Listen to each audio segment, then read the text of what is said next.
अशोक चौधरी जी ने ऐसा नीतीश कुमार जी को क्या पिला दिया? और अच्छा, अशोक चौधरी जी का क्या राजनीतिक पृष्ठभूमि है? सच तो यह है कि अशोक चौधरी जी को बाबा साहब डॉक्टर भीमराव अंबेडकर का जी के सम्मान में जिस प्रकार कार्यक्रम है ना, उन लोगों ने रखा है, उनका तो कोई अधिकार ही नहीं है। अशोक चौधरी जी कांग्रेस पार्टी से आया, वो कांग्रेस में पहले नेता थे, प्रदेश अध्यक्ष भी थे, और कांग्रेस से आए जदयू में। अब नीतीश कुमार जी को अब किसी प्रकार वो पूरा खुश कर लिए।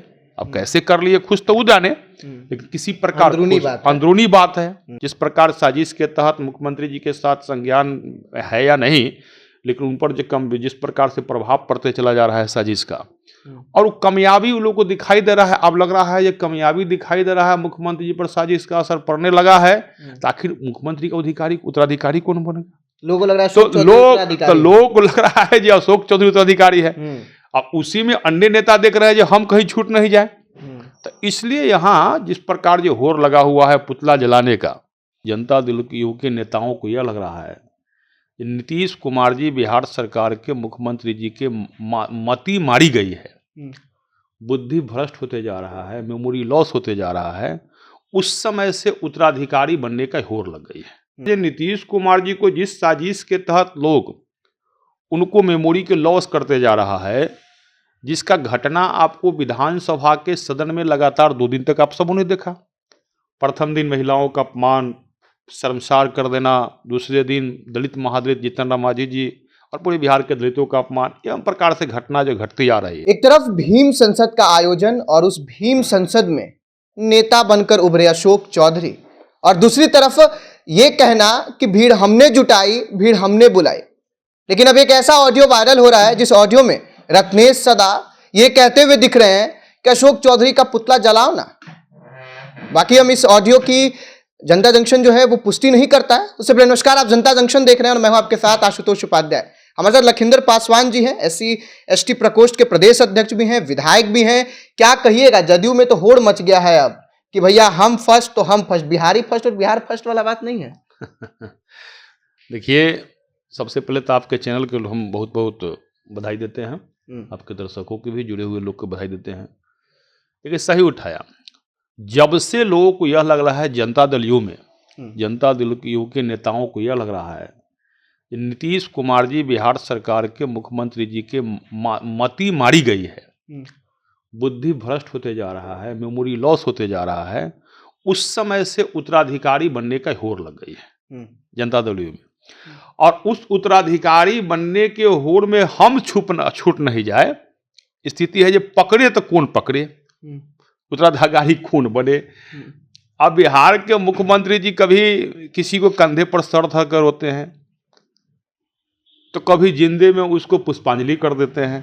क्या अब नहीं समझ में आ रहा है? इसमें केवल अभी जो है जनता दल यू में नीतीश कुमार जी चूंकि जाने वाले हैं, तो आपको लगता है कि नीतीश कुमार जी को जिस साजिश के तहत लोग उनको मेमोरी के लॉस करते जा रहा है, जिसका घटना आपको विधानसभा के सदन में लगातार 2 दिन तक आप सबों ने देखा। प्रथम दिन महिलाओं का अपमान, शर्मसार कर देना, दूसरे दिन दलित महादलित जीतन राम मांझी जी और पूरे बिहार के दलितों का अपमान, एवं प्रकार से घटना जो घटती आ रही है। और उसी प्रकार दूसरी बगल में उप मुख्यमंत्री बैठे हुए तेजस्वी यादव और RJD के MLA सब लोग हंस रहे हैं। तो जिस समय मिठाई बांट रहे हैं, आपने देखा होगा, जिस समय देखा है जिस समय दलितों का अपमान हो रहा था, महिलाओं का अपमान हो रहा था, भाजपा के सभी विधायक हम लोग धरना प्रदर्शन कर रहे थे, प्रोटेस्ट कर रहे थे, तो RJD की विधायक लड्डू बांट रहा था। आपने देखा होगा। भाई, एक वक्त दलितों का अपमान हो रहा है और महिलाओं का अपमान हो रहा है, आप लड्डू बांट रहे हैं, तो वो लोग खुशी मना रहा है। वो लोग खुशी है जब जितना जल्दी नीतीश कुमार जी का मेमोरी लॉस हो जाए, उतना जल्दी बिहार का मुख्यमंत्री तेजस्वी जी बन जाए। तो एक साजिश है, और उसी साजिश में नीतीश कुमार जी के पार्टी के अंदर जो कुछ नेता है वो भी साजिश में है जुड़े हुए, जिस कारणों से माने अब साजिश में वो लोग कामयाब भी होते जा रहे हैं। जिस प्रकार साजिश के तहत मुख्यमंत्री जी के साथ संज्ञान है या नहीं, लेकिन उन पर जिस प्रकार से प्रभाव पड़ते चला जा रहा है साजिश का, और वो कामयाबी उन लोगों को दिखाई दे रहा है। अब लग रहा है ये कामयाबी दिखाई दे रहा है, मुख्यमंत्री जी पर साजिश इसका असर पड़ने लगा है। तो आखिर मुख्यमंत्री का उत्तराधिकारी कौन बनेगा? लोगों को लग रहा है तो अशोक चौधरी उत्तराधिकारी है। लोगों को लग रहा है जी अशोक चौधरी उत्तराधिकारी है। अब उसी में अन्य नेता देख रहे हैं जो हम कहीं छूट नहीं जाए। तो इसलिए यहाँ जिस प्रकार जो होर लगा हुआ है पुतला जलाने का, और जो लोग पुतला जलाने की बात कर रहे हैं, एक भाई उनको सोच लेना चाहिए।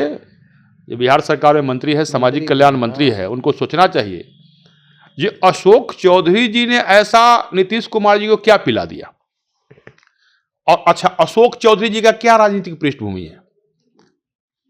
सच तो यह है कि अशोक चौधरी जी को बाबा साहब डॉक्टर भीमराव अंबेडकर का जी के सम्मान में जिस प्रकार कार्यक्रम है ना, उन लोगों ने रखा है, कोई उनका तो कोई अधिकार ही नहीं है। अशोक चौधरी जी कांग्रेस पार्टी से आया, वो कांग्रेस में पहले नेता थे, प्रदेश अध्यक्ष भी थे, और कांग्रेस से आए जदयू में। अब नीतीश कुमार जी को अब किसी प्रकार वो पूरा खुश कर लिए। अब कैसे कर लिए खुश तो वो जाने, लेकिन किसी प्रकार अंदरूनी बात है। और कौन सा ऐसा जड़ी बूटी उनके पास में है जो जिंदा में भी वो पुष्प चढ़वा लेते हैं क्या? तो अशोक चौधरी जी कांग्रेस में थे।